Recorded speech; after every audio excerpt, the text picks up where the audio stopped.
All right, welcome back. It's Black Friday. Nick Bontis is in black tie, and he's here to, of course, talk Bontis on business. Of course, this is Black Friday, and the big question is stronger dollar, long lineups at the border, Canadian retailers slashing their prices today to try to compete with the U.S. Is it really worth the dollars and the time and all the effort to go and shop south of the border these days? So the financial answer is no, but the emotional answer, of course, is yes, because you don't just go all the way from Hamilton to Buffalo because you think you're going to save $50. You go for the experience, you go for the ambiance, you go for the rush.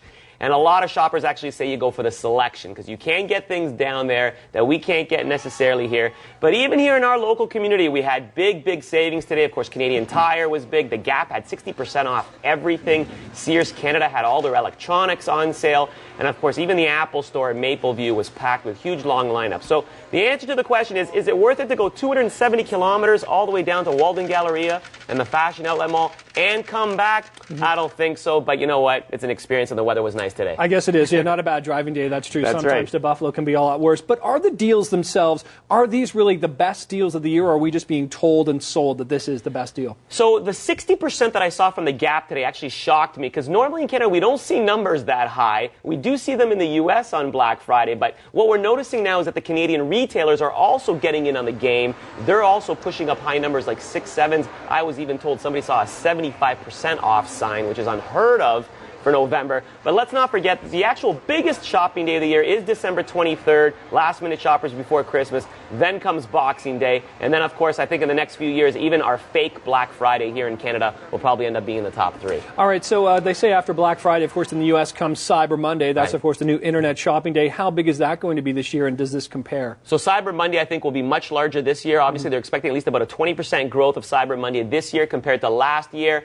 The savings are huge. You can actually go to websites already today and tomorrow to see some of the sales are already up and coming. If you go to futureshop.ca, apple.ca, those Cyber Monday prices are already online, so you can check it out this weekend. All right, last week we talked a lot about MLSE.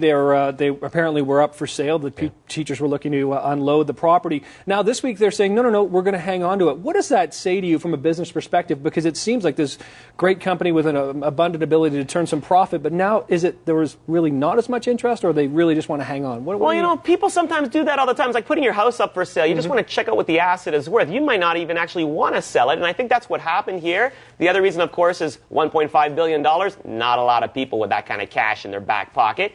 But here's an interesting fact that I looked up. Maple Leaf Sports and Entertainment the Teachers Fund bought MLSE for $180 million in 1994. And if it was worth about $1.5 billion today, that would mean that its annual rate of return on that investment alone is 14%. And you know what, Nick? You can't beat 14% over a 17-year period. That's an amazing ROI. It's certainly beat the markets in the last decade, right. No doubt about that. That's impressive. Really quickly, I know you're a McMaster University professor. You've got your business formal tonight. Yeah. What about the Vanier Cup? A prediction? So, Vanier Cup, obviously, thank God, McMaster, let's be strong out there. First time I predict McMaster 21, Laval 14. Go, Mac, go. All right, let's see what happens tonight. Enjoy the formal. Thanks for being here. We'll see you next week, Nick. Appreciate that.